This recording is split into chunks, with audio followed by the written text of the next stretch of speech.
Oh, hey, it's you. Welcome back to the Black Pill. Let's talk about Halloween bathing. Um, cool. The trouble with forest bathing, you have to do it outside in forests, right? Where there's sunshine and fresh air and ticks. Uh, my people don't do that. Um, so funny story. Yesterday, my computer mouse died. Ended up ended up in a place that doesn't sell a computer mouse because the internet said that it did, and the place that Google sent me to the first time had already died in the ongoing retail apocalypse. Anyway, I walk in and there's three aisles of Halloween stuff staged right in the entrance, and this is July, and we've got Halloween stuff. Uh, which is cool. I'm into that. So anyway, this isn't the first Halloween stuff I've seen. Like the dollar discount retailer has been openly pro Halloween for like 2 weeks already. Anyway, I stand around just basking in the joy of like spooky shit, you know? It's mainstream retail, so there's nothing much harder than like cute goth going on, but I'll take it. You know, I'm revitalized by this, by dreaming of fall, by the innocence of Trick or Treat and the joy of whatever bad slasher franchise that I'll binge in September and October. Halloween bathing, you know, and just why is Halloween so early this year? I suspect a few things. Here we go. First, holidays are retail booms. So I worked at this gift shop in Boulder, Colorado, back in 1907, and we made 90% of our money in December. Halloween is this increasingly big seller, but pop up stores that sell only 2 months of the year don't have to carry that overhead year round. And those pop ups really dilute the market share, right? I think retailers are getting wise. I think this is a move. If year round retailers can capture enough of the Halloween market over the summer, pop ups won't make enough money to continue that business model. Yeah, dude, I'm reading from notes. Like I've told you a dozen times on this channel, I do not have the short term or long term memory anymore to extemporize. Anyway, is this a good move? Time will tell that. Okay, what else? When Trump and Clinton were campaigning into 2016, clown sightings. Do you remember clown sightings being a thing in like 2015, 2016?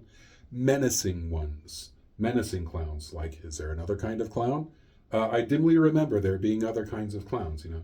But this is people in horrifying clown costumes, pranking doorbell cams, you know, wandering out of the woods along lonely roads, all that kind of stuff. Uh, I worked in psychiatric settings, and I can tell you firsthand that delusions follow social conditions.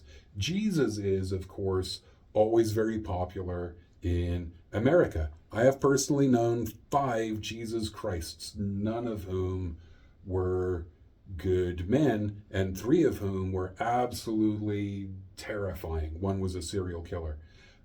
Christ delusions are popular here for probably pretty obvious reasons. Israel, I know, keeps a watch on their airports for American arrivals sporting religious mania. They're really worried about religious manics coming from here to visit there.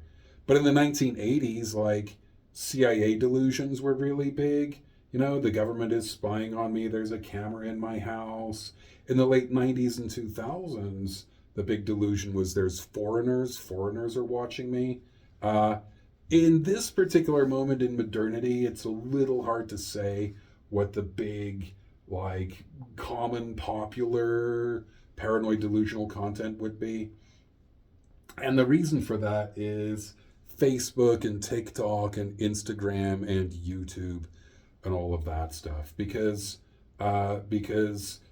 we have innovated, and the big innovation of modernity is social media guiding our delusions down particular channels for for profit. Anyway, I think Halloween is going to be a banner year this year because we're nihilists, frankly. There's nothing to believe in anymore, right? All the people who say they're patriots are not. All the people who say they're Christians are not that. Everything is a mask for something else, and there's going to be a banner year for horror movies, Halloween parties, and retail Halloween. Okay, but also for more innocent reasons. All right. So the internet kind of suggests right now that goth culture, people dressing like this in public, are kind of a harbinger of economic downturn. This is based on like a tweet from a few years ago, and a lot of little newsy kind of websites and whatever picked it up. But follow me here a little bit. My college classes are right now full of muted colors and a lot more skulls and spooky shit than they used to be. Bright colors were big before COVID. Here. But died kind of in 2020 and never came back. They just kept getting darker. I wouldn't bet on an economic downturn, on basically a tweet, but there's more data, and that data disturbs. Those data disturb? There are more data? I don't know. Let's be pedantic about it.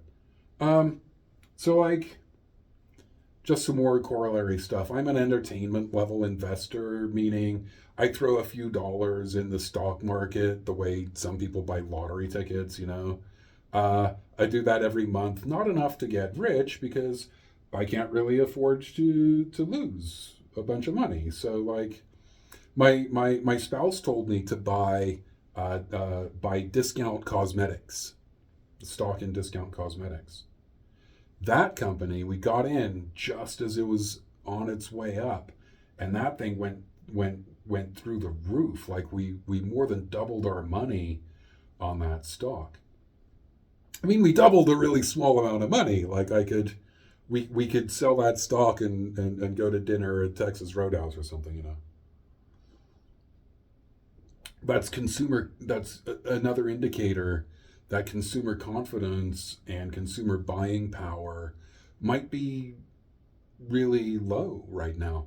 The major data points are all really troublesome for the economy. The dashboard is full of these blinking orange lights, you know. What do lipstick and goth culture have in common? Cheap fun. There you go. I think people wander into a shop, see Halloween stuff, and see an affordable distraction from the bad news cycle, from the ongoing cost of living crisis. You have to do one fun thing this week, and it's a plush Lovecraft doll. Okay? The spouse is like, makeup is a cheap, simple luxury. Right? So you're not going to go out to dinner this week. You can't afford it. You're gonna buy a new flavor of lipstick, and like, okay, that's what the stock market people are kind of saying, but I'm saying like women are gonna wear lipstick anyway. Women are gonna wear makeup anyway, and they're gonna when times are tough, they're going to stop buying the expensive brands and they're going to buy the cheaper brands. And you put those things together and you get discount cosmetic companies blowing up, which is happening. Well, whatever. I'm down for Halloween full time. I mean, I basically live Halloween anyway. But staying conscious of our death anxiety would really help us, after all. If you've been on this channel, staying conscious of our death anxiety would really help us not vote for fascists, after all. Anyway, I mostly wrote this to introduce the concept of Halloween bathing. Okay? So, I mean, if you're with me, go to the places with Halloween displays, just walk around and enjoy the whimsy and take a few seconds off from worrying about the world and its problems. Okay, that's it, Halloweenies. See you on the next Black Pill. Black Pill out.